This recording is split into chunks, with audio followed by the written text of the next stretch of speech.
ಜಿಲ್ಲಾ ಜನತಾದಳದ ಅಧ್ಯಕ್ಷರಾದ ರಮೇಶ್ ಅವರು ಮತ್ತು ಮಾಜಿ ಸಚಿವರಾದ ತಮ್ಮಣ್ಣನವರು ಹಲವಾರು ಸುಳ್ಳಿನ ಸರಮಾಲೆಯನ್ನು ಮದ್ದೂರು ವಿಧಾನಸಭಾ ಕ್ಷೇತ್ರ ಸಂಬಂಧಪಟ್ಟಂಗೆ ತಮ್ಮ ಮೂಲಕ ಹೇಳಿದ್ದಾರೆ. ಆ ಸಂಬಂಧವಾಗಿ ತಮ್ಮಣ್ಣವರು ಯಾವ್ಯಾವ ಮಾಹಿತಿ ಕೊಟ್ಟಿದ್ದಾರೆ ಅವೆಲ್ಲವೂ ಕೂಡ ದಾಖಲೆ ಸಮೇತ ಸಂಪೂರ್ಣವಾಗಿ ಸುಳ್ಳು ಮಾಹಿತಿ ಅನ್ನುವಂಥದ್ದನ್ನು ತಮಗೆಲ್ಲರೂ ಈಗಾಗಲೇ ಕೊಟ್ಟಿದ್ದೀವಿ. ತಮ್ಮಣ್ಣವ್ರು ಹೇಳಿರ್ತಕ್ಕಂಥ ಮಾತುಗಳು ಸತ್ಯಕ್ಕೆ ದೂರವಾದವು ಅನ್ನುವಂಥದ್ದನ್ನು ನಮ್ಮ ದೇಶಹಳ್ಳಿ ಮೋಹನ್ ಅವರು ತಮಗೆ ಸಂಪೂರ್ಣವಾಗಿ ಮಾಹಿತಿಯನ್ನು ನೀಡ್ತಾರೆ. ಮಾನ್ಯ ಶಾಸಕರು ಮಾಡ್ತಾ ಇಲ್ಲ, ಕಮಿಷನ್ಗೋಸ್ಕರ ಕಾಯ್ಕ ಕೂತವ್ರೆ ಅಂದ್ರಲ್ಲ. KM ದೊಡ್ಡಿಯಿಂದ ಮದ್ದೂರಿಗೆ ಕುಡಿಯುವ ನೀರು ಪುರಸಭೆ, ಮದ್ದೂರು ಪುರಸಭೆಗೆ ವ್ಯಾಪ್ತಿಗೆ ಆ ಪೈಪು 5 ಕೋಟಿ 35 ಲಕ್ಷನ ಸಪ್ಲೈ ಬಿಲ್ ಡ್ರಾ ಮಾಡಿದ್ದಾರೆ. ಒಟ್ಟು ಕಾರ್ಯಕ್ರಮ 10 ಕೋಟಿ. ಆ ಕಾರ್ಯಕ್ರಮ ಅವ್ರ ಕಾಲದಲ್ಲಿ ಅನುಮೋದನೆ ಆಗಿರೋದು. ಕೆಲಸನೇ ಮಾಡ್ದೇ ಬಿಲ್ ತಗೊಬಿಟ್ಟು ತಮ್ಮ ಎದುರುಗಡೆ ಬಂದು ಕಮಿಷನ್ ಕೇಳ್ತಾರೆ ಅಂದ್ಬಿಟ್ಟು ಕೆಲಸ ನಿಲ್ಸವ್ರೆ ಅಂತ ಅವ್ರಲ್ಲ ಮಾಜಿ ಸಚಿವರು. ದಯಮಾಡಿ ಇದಕ್ಕೆ ಸಂಬಂಧಪಟ್ಟಂಗೆ ಜಿಲ್ಲೆ ಜನತೆ ಮುಂದಿನ ಸಂದರ್ಭದಲ್ಲಿ ಉತ್ತರ ಕೊಡ್ತಾರೆ, ಸಂಬಂಧಪಟ್ಟ ಮುಂದುವರಿಸ್ತಾರೆ. ಇನ್ನು 5 ಕೋಟಿ ಅವ್ರು ಕೆಲಸ ಮಾಡೋಕೆ ಆಗ್ತಾ ಇಲ್ಲ. ಇದು ಕನ್ಸರ್ನ್ ಡಿಪಾರ್ಟ್ಮೆಂಟಿಂದ ಅಂದಾಜು ಪಟ್ಟಿ ಅನುಮೋದನೆಯಾಗಿ ಜಾರಿ ಆಯ್ತಾ ಇರುವಂಥದ್ದು. ಕನ್ಸರ್ನ್ ಡಿಪಾರ್ಟ್ಮೆಂಟಿಂದ ಅಂದಾಜು ಪಟ್ಟಿ ಅನುಮೋದನೆಯಾಗಿ ಜಾರಿ ಆಗ್ತಾರೆ. ನಮ್ಮ ವಿಷಯ ಏನಾಗಿದೆ, ಹಳ್ಳಿನಲ್ಲಿ ತಮಗೆಲ್ರಿಗೂ ಮಾಹಿತಿ ಇದೆ. ಕೆಲಸ ಮಾಡೋರಿಗೆ ಯಾರು ಗುತ್ತಿಗೆದಾರರು ಅವ್ರು ಎತ್ತವ್ರಲ್ಲ ಇದನ್ನು ಮಿಷಿನ್ ಹಾಕೊಂಡು ಅವ್ರು ಎತ್ತಲೇಬೇಕಲ್ಲ. ಇಲ್ಲ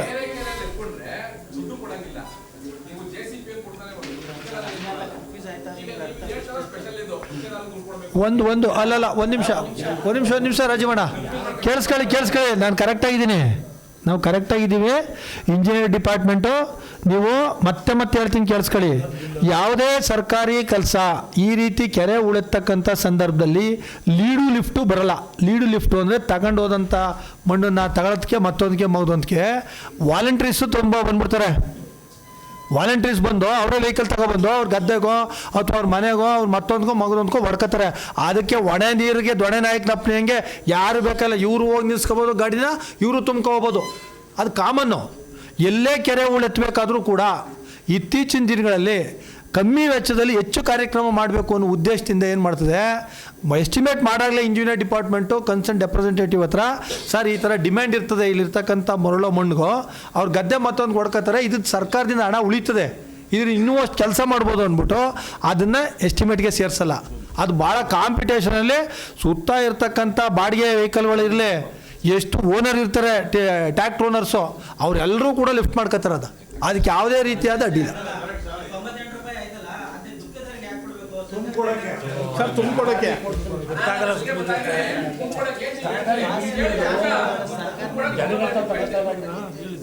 ಯಾರೂ ಕೂಡ ರೈತರು ಇಟಾಚಿ JCP ಮಡಿಕೊಂಡು ಇಲ್ಲ. ಬೇಕು ಅಂದರೆ ಅವ್ರು ಇಟಾಚಿ JCP ಮಡಿಕೊಂಡು ತುಂಬ್ಕೋಬೋದು. ಬಟ್ ಅಂದಾಜು ಪಟ್ಟಿನ ಮಾಡಿದಂಥ ಸಂದರ್ಭದಲ್ಲಿ ಎಸ್ಕವೇಷನ್ಗೆ ಅಲ್ಲಿರ್ತಕ್ಕಂಥ ಸಕ್ ಮಾಡಬೇಕಲ್ಲ, ಭೂಮಿಲಿ ಇರ್ತಕ್ಕಂಥ ಮಣ್ಣು ಮತ್ತೊಂದು ಮಗದೊಂದ ಅದನ್ನು ಹೌದು.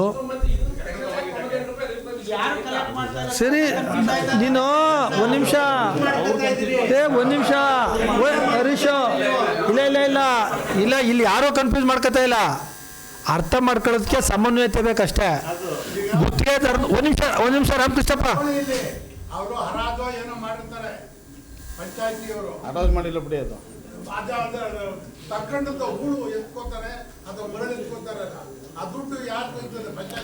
ಅಣ್ಣ ಒಂದು ನಿಮಿಷ ಕೇಳಿಸ್ಕೋಣ ಅಣ್ಣ, ಅಣ್ಣ ಎಲ್ರಿಗೂ ಹೋಲ್ಸೇಲಾಗಿ ಹೇಳ್ತೀನಿ ಕೇಳೋಣ. ಒಂದು ನಿಮಿಷ ನವೀನ್ ಅಣ್ಣ, ಒಂದು ನಿಮಿಷ ಕೇಳಿಸ್ಕೊಳ್ಳಿ. ಇದು ಕರ್ನಾಟಕ ಸರ್ಕಾರದ ಸಂಬಂಧಪಟ್ಟಂಥ ಇಲಾಖೆಯಿಂದ ಅನುಮೋದನೆ ಆಗಿರ್ತಕ್ಕಂಥ ಅಂದಾಜು ಪಟ್ಟಿ. ಇದರಲ್ಲಿ ಡಿಫ್ರೆಂಟ್ ಆ್ಯಂಗಲಲ್ಲಿ ಯಾವ್ಯಾವ್ದಕ್ಕೆ ಎಷ್ಟೆಷ್ಟು ಏನೇನು ಮಾಡಿದ್ದೀವಿ ಅನ್ನುವಂಥದ್ದು ಅನುಮೋದನೆ ಆಗಿ ಟೆಂಡರ್ ಫ್ಲೋಟ್ ಆಗಿ ಟೆಂಡರ್ ಪ್ರಕಾರ ಸಕ್ಸಸ್ಸಿವ್ ಬಿಡ್ಡರು ಈ ಕಾರ್ಯಕ್ರಮ ತಗೊಂಡವ್ರೆ. ಅದರಲ್ಲಿ ಯಾವುದೇ ಕನ್ಫ್ಯೂಷನ್ ಇಲ್ಲ. ಆ ಅಂದಾಜು ಪಟ್ಟಿ ಏನು ಅನುಮೋದನೆ ಮಾಡಿದೆ ಅದೇನು ನಮ್ಮ ಡಿಪಾರ್ಟ್ಮೆಂಟು ಬರೀ ಇಲ್ಲಲ್ಲ, ಅಪ್ ಟು ಅದು ಚೀಫ್ ಇಂಜಿನಿಯರ್ ಗಂಟ ಹೋಗಿ ಪರಿಶೀಲನೆ ಮಾಡಿ ಅನುಮೋದನೆ ಮಾಡಿರ್ತಕ್ಕಂಥದ್ದು.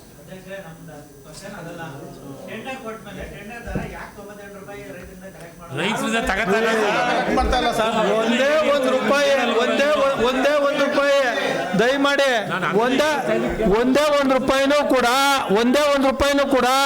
ರೈತರಿಂದ ಕಲೆಕ್ಟ್ ಮಾಡೋ ಪ್ರಶ್ನೆ ಇಲ್ಲ. ಯಾರು ರೈತ ದೂರ ಮಾಡ್ಬಿಡ್ಲಿ. ಈಗ ಸರ್ ಯಾವುದೇ ರೈತರಿಂದ 98 ರೂಪಾಯಿ ಇಲ್ಲ 56 ರೂಪಾಯಿ ತಗೋತಾ ಇಲ್ಲ. ಅದು ಕರ್ನಾಟಕ ನ್ಯೂಸ್ ಡಿಜಿಟಲ್ ಚಾನಲನ್ನು ಈಗಲೇ ಸಬ್ಸ್ಕ್ರೈಬ್ ಮಾಡಿ. ಧನ್ಯವಾದಗಳು.